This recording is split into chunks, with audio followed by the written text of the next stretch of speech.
ప్రభుత్వం 15,000 కోట్ల ఫీజు బకాయిలు వెంటనే విడుదల చేయాలని డిమాండ్ చేస్తూ 2 రోజుల దీక్షకు దిగారు బీజేపీ తెలంగాణ చీఫ్ రామచంద్రరావు.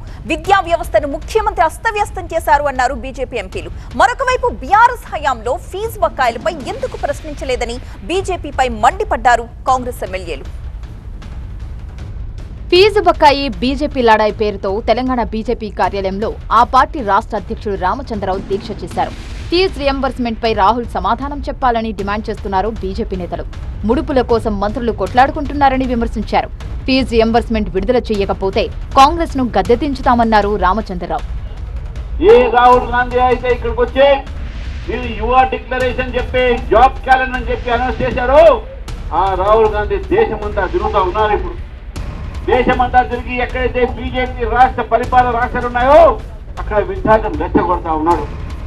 కానీ నువ్వు రాహుల్ గాంధీని అడుగుతా ఉన్నాను, నీకు దమ్ముంటే తెలంగాణకు రా, తెలంగాణ విద్యార్థులకు ఫీజు రియంబర్స్మెంట్ ఎప్పుడు చెప్పమని చెప్పేసి. నీ యొక్క ప్రభుత్వము, నీ యొక్క కాంగ్రెస్ ప్రభుత్వము నీకు మాత్రం సమయానికి ముడుపులు ముడతా ఇక్కడి నుంచి, కానీ విద్యార్థులకు సమయానికి స్కాలర్షిప్ రావు, ఎందుకు రాదని చెప్పేసి అడుగుతా ఉన్నాను.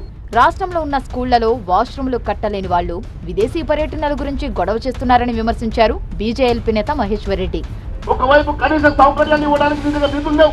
విదేశాలు పోయి విదేశీ యాత్రలు చేసి ఈ రోజు ఎక్కడో ఆక్స్ఫర్డ్ యూనివర్సిటీని తీసుకొస్తాడట. నేను అడుగుతా ఉన్నాను, ఈ రాష్ట్రంలో కనీసం చిన్న బిడ్డలకు, అట్టడుగు బడుగు బలహీన వర్గాలకు చెందిన పిల్లలు ఈ రోజు ప్రభుత్వ పాఠశాలకు వెళ్తే కనీస సౌకర్యాలు కూడా ప్రారంభించని నువ్వు ఈ రోజు విదేశీ యాత్రకు వెళ్ళి ఏం చెప్పదలుచుకున్నావు అని అడుగుతా ఉన్నా. నాణ్యమైన విద్యను అందించలేని విద్యాశాఖ మంత్రి పదవికి రాజీనామా చేయాలన్నారు ఎంపీ టీకే అరుణ. ఆ శాఖను నిర్వహిస్తున్నటువంటి ముఖ్యమంత్రి ముందుగా రాజీనామా చేయాలి.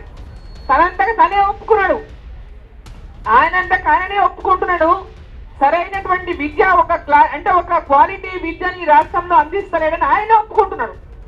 అందించలేకపోతున్నందుకు ఆయన రాజీనామా చేయాలి. ఫీజు రియంబర్స్మెంట్ లేక కాలేజీల్లో ఫీజు కట్టనందుకు పిల్లలను వాళ్ళ సర్టిఫికెట్ ఇవ్వకుండా, ఎడ్యుకేషన్ పూర్తయినా కూడా వాళ్ళ సర్టిఫికెట్స్ ఇవ్వకుండా ఇబ్బంది పెడుతుంటే తాలిబొత్తులు కుదువ పెట్టి అప్పులు తెచ్చి ఈరోజు ఫీజులు కట్టి పిల్లల యొక్క కాలేజీలో వాళ్ళ సర్టిఫికెట్ చేసేటటువంటి దుస్థితికి తెచ్చినటువంటి రాష్ట్ర ముఖ్యమంత్రి ఒక్క క్షణం కూడా ఆ కుర్చీ మీద కూర్చొని అర్హుడు కాదని చెప్పి సందర్భంగా నేను తెలియజేస్తా ఉన్నాను. బీఆర్ఎస్ అధికారంలో ఉన్నప్పుడు ఫీజు బకాయిలపై బీజేపీ ఎందుకు దీక్ష చేయలేదని ప్రశ్నించారు కాంగ్రెస్ ఎమ్మెల్యే ఆది శ్రీనివాస్.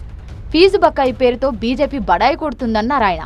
నేను సూటిగా అడుగుతా ఉన్నా భారతీయ జనతా పార్టీ రాష్ట్ర అధ్యక్షుడు రామచంద్రరావు గారు, గత బీఆర్ఎస్ హయాంలో 10 సంవత్సరాలుగా పేద విద్యార్థులకు ఫీజులు బకాయిలు పెడితే ఎందుకు మీరు రోడ్డెక్కి ఆందోళన చేయలేదు?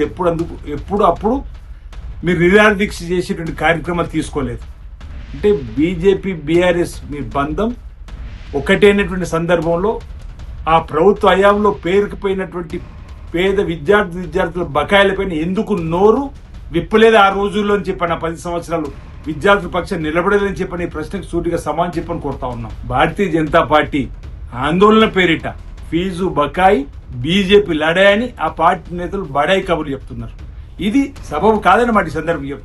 మరోవైపు ఫీజు బకాయిలను విడుదల చేయకపోతే పోరాటం ఉధృతం చేస్తామన్నారు బీజేపీ నేతలు.